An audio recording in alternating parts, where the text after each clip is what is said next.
Welcome to the Castle of Ioannina. It is located on the western side of Lake Panvotis and is the oldest part of the city.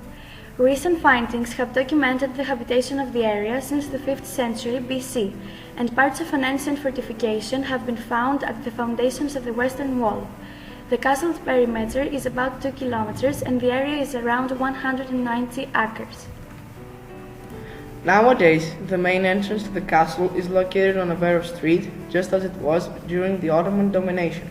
The central gate, probably two-story, was protected by the western bastion and is believed to have had a detachable ridge over the trench. It consists of two almost square spaces joined together, forming a small Z-shaped arcade.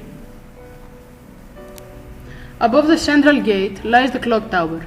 Its erection is estimated to have taken place in the late 18th century by Ali Pasha. It was decorated with the famous Venetian clock, which however was destroyed by the Italians in 1917.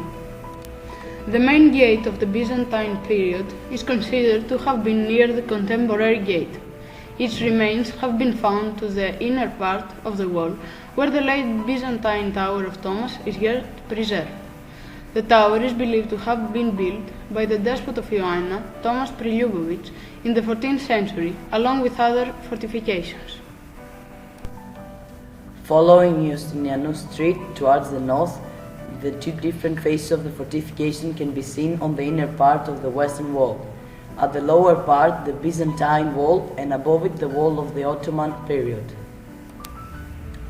To the right stands out the building of the old Jewish synagogue.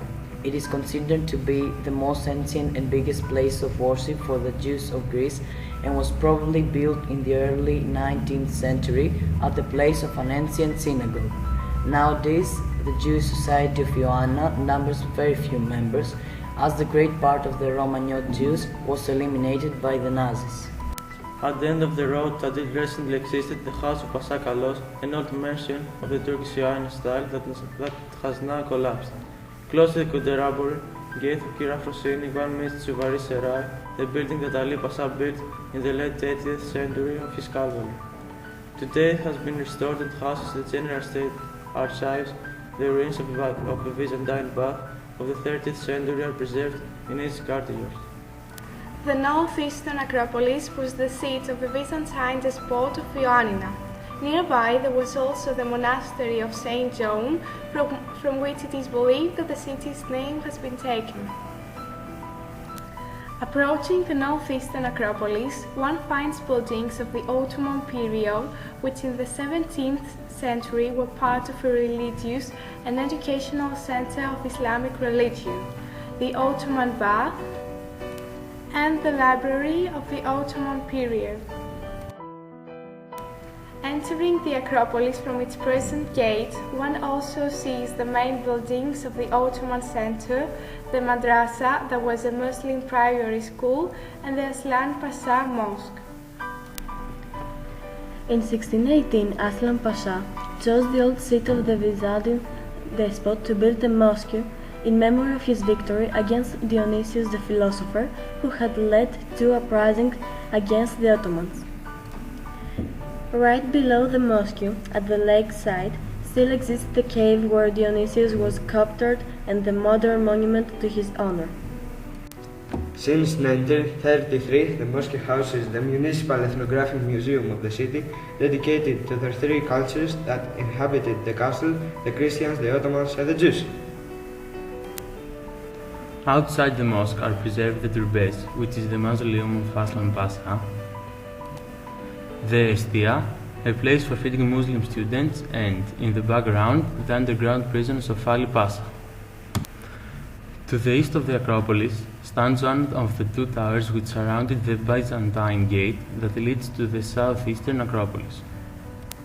The southeastern Acropolis, its Calais, during the Byzantine period, was a religious center dominated by the Metropolitan Church of Arhaz el-Michael. At the end of the 18th century, Ali Pasha relocated there his center and he constructed many buildings. Crossing the gate at his left, one can see the cooking installation of Seraglio, which today serves as a canteen. In the background, one can distinguish the island of Lake Pamvotis, at which Ali Pasha was killed by the army of Sultan in 1822, and to the south the small gunpowder store. The Fetihe Mosque or Mosque of Conquest was established as a simple worship place at Itzkale after 1430, when the city of Ioannina surrendered to the Ottomans. After the eviction of the Christians from the castle, it was rebuilt and became the main temple of the Seraglio of Ali Pasha in the late 18th and early 19th centuries. Near to the location of the Byzantine metropolis, Ali Pasha built his Seraglio, which was burned after the liberation of Ioannina, and a military hospital was built at its place. Since 1995, at this point stands the Byzantine Museum, which contains exhibits from the 4th to the 19th century. Next to the museum, one can see three different stages of the castle's history. The 19th century's remains of Ali Pasha's Seraglio, beside to the late Byzantine Tower of Bohemond, which was built in the 11th century when Normans conquered the city. At the other side, the modern church of St. Anargiri and the treasury. Finally, at the southern part of Itzkale, next to Ali Pasha's famous barracks, was recently inaugurated the Silversmithing Museum, which presents the history and the technology of this art that is interwoven with the modern history of the city of Ioannina.